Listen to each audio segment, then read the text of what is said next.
नमस्कार, next 9 news देख रहे हैं आप। मैं हूं आपके साथ प्रांशी राठौर। लोक जनशक्ति पार्टी रामविलास के सुप्रीमो चिराग पासवान, जिन्हें लेकर बीते कई दिनों से अटकलें तेज है कि चिराग पासवान कहीं ना कहीं एनडीए खेमे से नाराज हैं। कहीं ना कहीं चिराग पासवान अब कड़े तेवर दिखा सकते हैं। कहीं ना कहीं वह इंडिया गठबंधन या फिर यूं कहा जाए कि राजद के प्रस्ताव को स्वीकार कर सकते हैं। ऐसा इस वजह से क्योंकि अब चिराग पासवान अपनी नाराजगी को बार बार कहीं ना कहीं जाहिर कर रहे हैं सीट शेयरिंग को लेकर। ऐसे में देखा जा रहा है कि चिराग पासवान आज बिहार में वैशाली पहुंचे और एक जनसभा को संबोधित करते हुए नजर आए।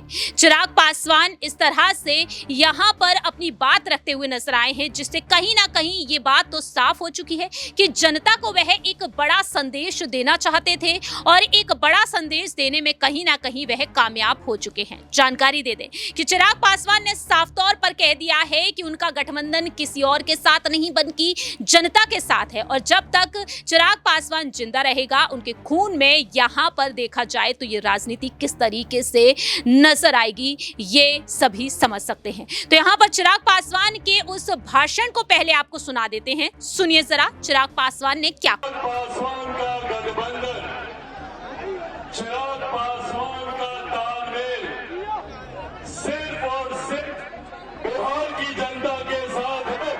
मेरा समर्थन हम लोग के लिए।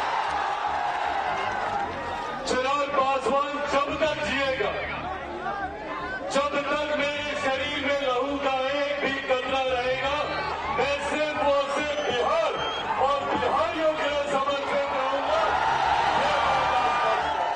आपने सुना कि किस तरह से चिराग पासवान यहां पर भरे मन से अपनी बात रखते हुए नजर आए हैं। अब देखने वाली ये बात होगी कि आखिरकार चिराग पासवान एनडीए में रहेंगे या फिर नहीं। जानकारी दे दें कि सूत्रों के हवाले से ये दावे किए गए हैं कि बीजेपी की तरफ से जो यहां पर चिराग पासवान को ऑफर दिया गया है 5 सीटों का, चिराग पासवान की मांग यहां पर काफी बड़ी रही है और ऐसे में यहां पर 5 सीटें ऑफर करती हुई नजर आई है बीजेपी। और दावे तो ये तक किए जा रहे हैं कि लोकसभा चुनाव के बाद उन्हें एक राज्यसभा सीट भी दी जा सकती है। वहीं दूसरी ही तरफ राजद की तरफ से भी प्रस्ताव मिला है, इंडिया गठबंधन की तरफ से भी प्रस्ताव मिला है। दावे किए जा रहे हैं कि अब इंडिया गठबंधन चिराग पासवान को 8 लोकसभा सीटें देने को तैयार है और 2 लोकसभा सीटें उन्हें उत्तर प्रदेश की सियासत में मिल सकती हैं। अब देखना होगा कि आने वाले समय में चिराग पासवान यहां पर कोई बड़ा खेल करते हुए नजर आ सकते हैं या फिर नहीं, क्योंकि 40 लोकसभा सीटें हैं बिहार में और 40 की 40 लोकसभा सीटों पर अकेले चुनाव लड़ने की बात करती हुई नजर आ रही है लोजपा। अब देखते हैं कि आखिरकार आने वाले समय में चिराग पासवान पूरी तरीके से एनडीए से अलग हो जाएंगे, इंडिया गठबंधन की तरफ जाएंगे, राजद की तरफ जाएंगे या यूं ही उनकी पार्टी अकेले चुनाव लड़ती हुई नजर आई। फिलहाल इस खास रिपोर्ट में इतना ही। बाकी की तमाम अपडेट्स के लिए देखते रहिए नेक्स्ट 9 न्यूज।